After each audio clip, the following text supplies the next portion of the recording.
Дайынсың ба? Көрермендерге позитив сыйлаймыз. Армысыздар, Қазколеса KZ эфирде. Орталық Азиядағы ең ауқымды автомәдениет фестивалі футболдан әлем чемпионаты құсап, араға 4 жыл салып қайта оралды. Коронавирус, пандемия, анау-мынау Моторфесттің өтуіне кедергі болған. Бүгінгі ивенттің ерекшелігі туралы әріптесім айтып береді. Сөз кезегі өзіңде, Нурик. Рахмет. Биылғы автофестивальдің ерекшелігі мынада. Қатысушылар саны 200-ден асты. Көрермендер келген көліктерді бір емес 2 күн қатарынан тамашалап жатыр. Биыл кастомдық проекттер өте көп, барлығын көрсетеміз.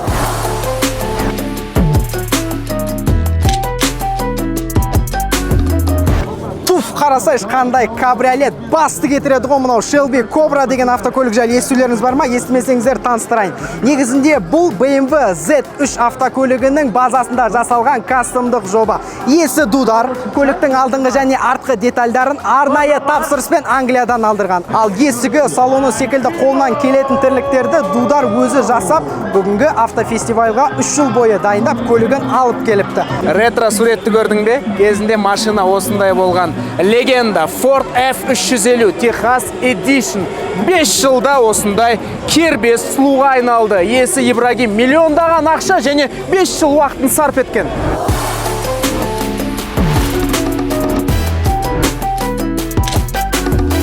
Биылғы фестивальға тек Қазақстандық емес, жалпы Орта Азияның үздік проекттер жиналды. Солардың қатарында биылда топ 16 табақшасын иеленемін деп келіп тұрған Роман бауырымыздың Ford Mercury автокөлігімен жақынырақ таныстырғым келіп тұр.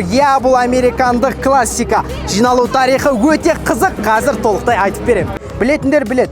Көлік солтүстік Қазақстан өңірінде біреудің бақшасында үстінен шырмау шыққанша сатылымда тұрған.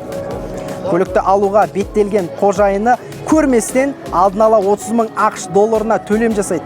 Сонымен Фордты алдыртса, мынадан тек шанақ пен әйнек қана қалған екен. Алдыңға қожайыны советтік газ 13-тің аспасымен моторын тығып жіберіпті.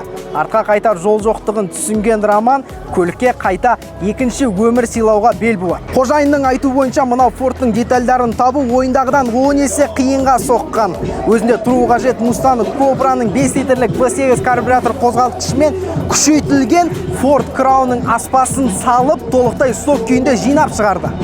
Осыдан 3 жыл бұрын Қазколеса KZ арнасында ол жекеңмен қырғызша тюнинг деген шығарылым болған. Дәл сол жерде мынау Фордтың қандай ауыр халде болғанын көре аласыздар. Міне сілтеме. Қырғыз Республикасының тағы бір өкілі Corvette C5 Chevrolet'нің братаны. LS1 деп аталатын модификациядағы 5-7 литрлік қозғалтқыш орнатылған, бойында 405 ат күші бар. Азаматтық версиядан 130 килограммға жеңілірек, жалпы салмағы 1 тонна 100 килограмм. Егер салыстырмалы түрде айтатын болсақ, қазір 6-шы буындағы Camaro SS мына Corvette'тен әлдеқайда жылдан. Дегенмен бұл легенда. Ал мұна бүгінгі көрменің сәнін беріп тұрған, дүйім жұрттың назарын өзіне аударып тұрған Cadillac Eldorado күні кеше дүркіреп тұрып медеуде бұл проекттің беташары өтті.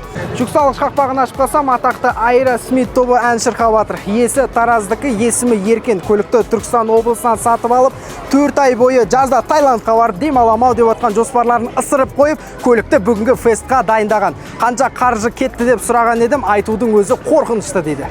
Оппана, мынау что за машина? Біздің электро-дамас екен ғой. Колеса KZ Motorfest'те дамасымыз жаңа электромотормен және қарқынды қуатымен Алматыға қайта оралды. QR сканер бар. Біздің көрермендеріміз келіп, QR-лап арнаға жазылып, барлық серияларын көре алатындай мүмкіндік жасадық. Қараңыздар, машинамыз толықтай дайын. 13-ші қыркүйекте соңғы 8-ші серия жарыққа шығады. Колеса KZ тек қана дамасты алып келген жоқ, сондай-ақ конкурс ұйымдастырды. Мына Subaru кеше ғана боялған. Қазір конкурс аясында қатысушылар алдыңғы дөңгелегін босатып, қайта орнатып, уақытқа жарысып жатыр. Чемпионға біз сыйлық береміз. Бұл Cadillac 62 Convertible 1941 жылғы. Бұл тірі аңыз. Көлік кәдімгідей 12 вольттық тоқпен емес, электроникасы 6 вольттық тоқты қажет етеді.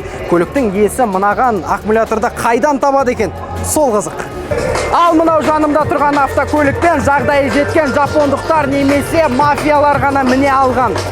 көлік 2000 жылға соған қарамастан 30 мың шақырым жүріп өткен екен. Бүгінгі ивенттің ең жарқын дыбысы проекті ол мінекей артымда тұр. Тараз қаласынан келген Volkswagen Polo.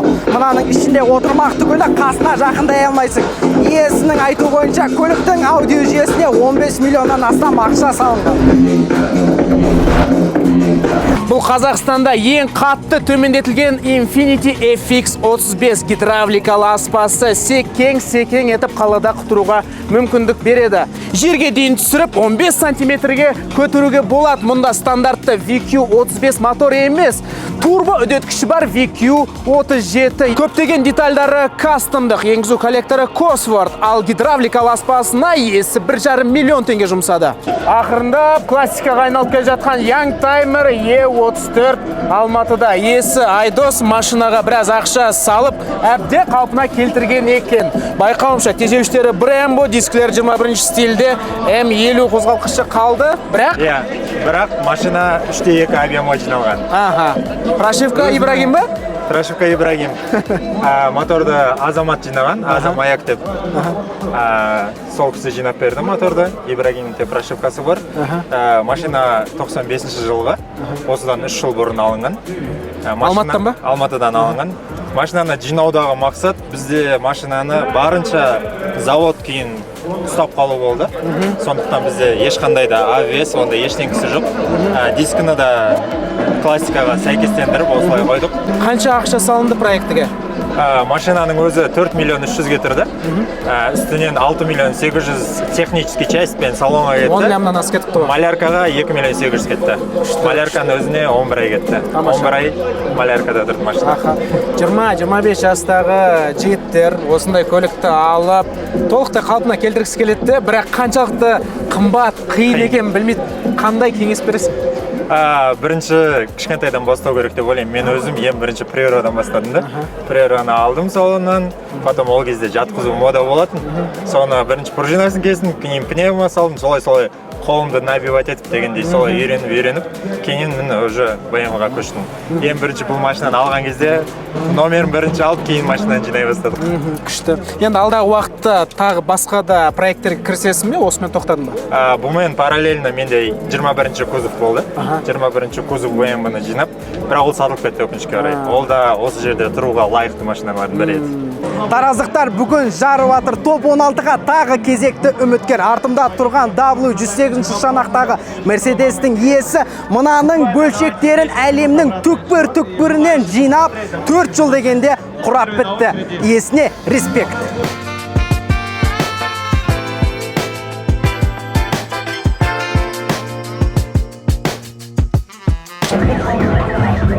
Мынау стиль емес, стил ғой. Тараздық досымыз Гена. Қараңыздар, қандай экспозиция жасаған. Тірі E32 алып келді. Гена, айтып бер проекттің туралы. Бандит деген проекттің мощный. Бүгін 16-ға кіресің ау. Машину собирал 2 года. С учетом купленности машин, еще 5 машин влетело сюда. Сверху. Почему бандит? Потому что любили в те времена 90-е ездить на этом автомобиле. Вот ты и назвала бандитом. Круто. Мотор өзінікі ма, сток па? Да, сток, но все восстановлено. Легендарный М30 не стал свапить, менять. Машина для кайфа, вальяжно прокатиться. В костюмчике, в аккурате. Стоит 4-контурная пневмоподвеска. С управляющей с телефона. Все восстановлено. Весь хром оригинальный с Германии. Что не нашли, что не выпускается уже, восстановили по заводу. Интересный салон. Кастомские диски. Гена, Жигулиң не болды? Қайда? Жигули, все, топ-16 взяла, все стоит в серванте. Вот, сатпапты ғой, өзінде қалған.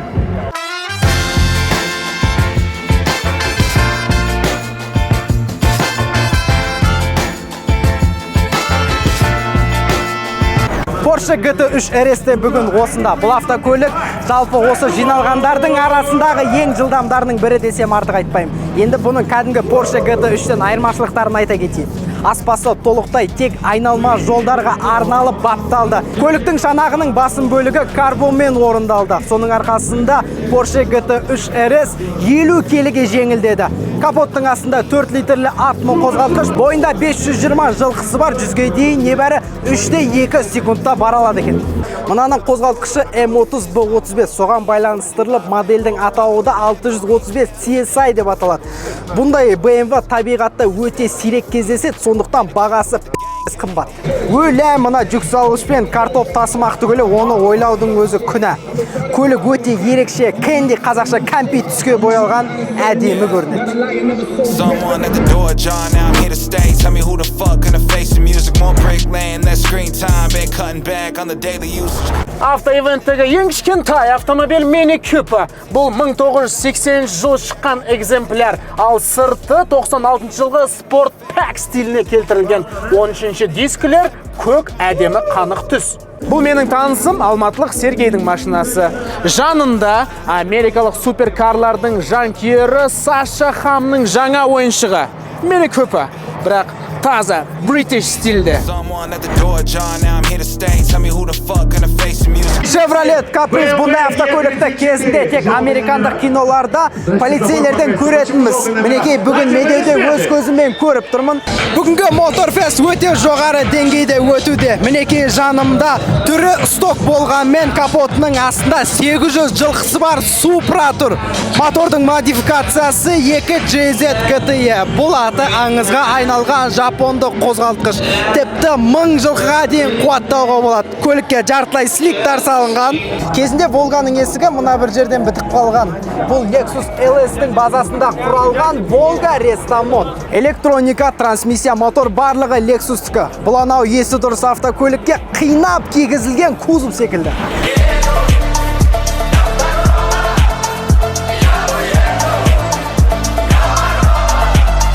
Йо-майо, достар, күн бұзылды, жаңбыр жауа бастады. Бірақ маңызды сәт, топ 16 анықталатын момент.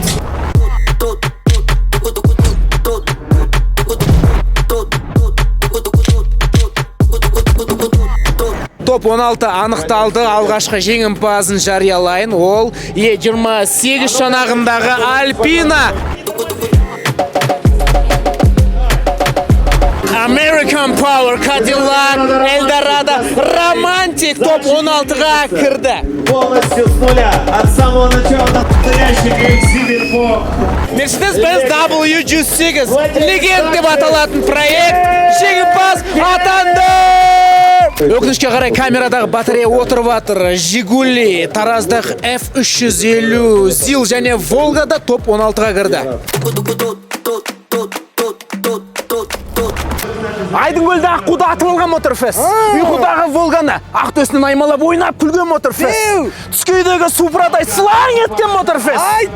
Бесіктегі баладан алғыс алған Motorfest. Сылқылдатқан Motorfest, бұлқылдатқан Motorfest. Ай, өтіп кетті Motorfest.